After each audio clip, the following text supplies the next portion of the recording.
জীবনে যে এত কষ্ট ভোগ করতে হবে স্বপ্নেও ভাবিনি যে এত কষ্ট ভোগ করতে হবে। পায়ে পা সব সময় লাফায়, তারপর অপারেশনের পরেই এইগুলো হয়ে যাচ্ছে। কিছুই বুঝতে পারছি না যে কি থেকে কি হচ্ছে। এত ঝিঝি লাগা সব রকমই করা হচ্ছে, তাও মানে কোনোটাই বাদ যাচ্ছে না, তাও এত মানে কষ্ট করতে হচ্ছে। কেউ না দেখলে কেউ মানে বুঝতে পারবে না যে এতটার অসুস্থতার মধ্যেও জীবনটা কাটছে কীভাবে।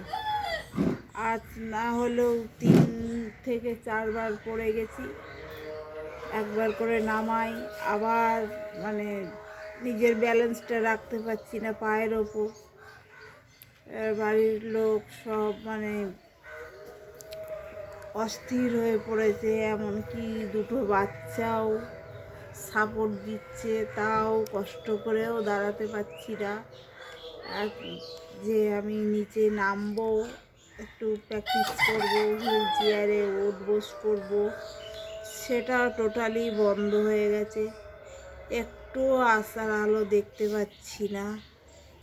তো দেখা যাক কতদূর কি হয়। তবুও যেভাবে আমার পরিবার, আমার ফ্যামিলি যেভাবে আমার সাপোর্ট করে, তো অন্য কেউ মনে হয় এত সুন্দরভাবে সাপোর্ট করবে না। আজ দুপুরে যেটা হলো খুবই কষ্টের মধ্যে দিয়ে কাটলো। তো জানি না এরপরে কি হবে। আমি তো হাল ছেড়ে দিয়েছি, কিন্তু আমাদের বাড়ির বাড়ির মানুষরা হাল ছাড়িনি। আমার তো আজ কান্না পেয়ে গেছে যে পা এরম সবসময় যখনই নামতে যাচ্ছি পা খাটের নিচেই ঢুকে যাচ্ছে বারবার। তো এমনভাবে পেঁচিয়ে যাচ্ছে, পা জড়ো হয়ে যাচ্ছে, আমি নিজেও বুঝতে পারছি না যে পা এরকমভাবে জড়ো হয়ে যায়।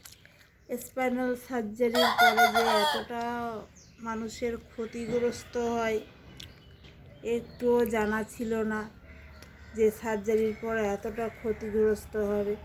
তা না হলে সার্জারি করানোই হতো না।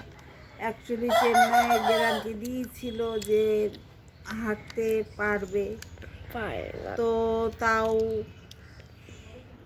পারলাম না। ডাক্তারের কথাও মিথ্যা হয়ে গেল। কি করে গ্যারান্টি নিয়ে বলে, মুশকিল, বোঝা মুশকিল যে কীভাবে গ্যারান্টি নিয়ে বলে। তা না হলে অপারেশন করাতো না। আমি যেভাবে হাঁটাচলা করতে পারছিলাম সেভাবেই হাঁটাচলা করতাম। খুব ভালোই মানুষ ছিলাম আমি। তো অপারেশন যে এত ডেঞ্জারাস জিনিস হয়ে গেছে, তবুও 2টো রিস্ক নেওয়ার পরে 3য় রিস্ক নিলাম। নেওয়ার পরে এতটা কষ্ট, কী করব, কপালে এটাই হয়তো লেখা ছিল। এই পর্যন্তই শেষ করলাম। আপনাদের সঙ্গে শেয়ার করে একটু ভালো লাগে, তার কারণেই শেয়ার করি। বসে থেকে থেকে কি করব, যখন বাচ্চারা থাকে একটু ফোনটা ধরে তখন একটু ভিডিওটা করি। তো আমাদের বাচ্চাগুলোও শিখে গেছে যে আমার কেমনভাবে ভিডিও করলে কি হবে। তারপর ফোনটা ওরাই বেশি অংশ ধরে, ওদের দেখলেই ভালো লাগে যে যাক, তবু এরা আমার অনেক কথা শোনে, বসে থাকলে সব কিছু এনে দেয়, এমনকি হুইল চেয়ার ঠেলে ঘরেও নিয়ে যায়। এত কষ্ট, একটু একটু বাচ্চা 8-10 বছরের, তবু ওরাও কষ্ট করে আমার জন্যে। এই পর্যন্তই শেষ করলাম। সবাই ভালো থাকবেন।